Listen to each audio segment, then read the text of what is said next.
నువ్వు చెల్లిని అస్సలు కొట్టకూడదు. ఎందుకు తెలుసా? చెల్లి చిన్నపిల్ల కదా, కొడితే ఏడుతుంది.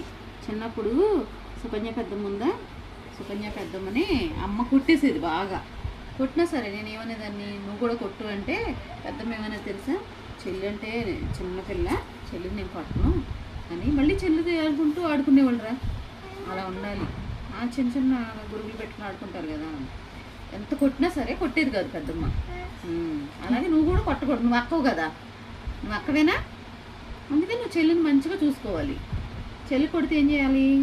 అమ్మకు చెప్పాలి.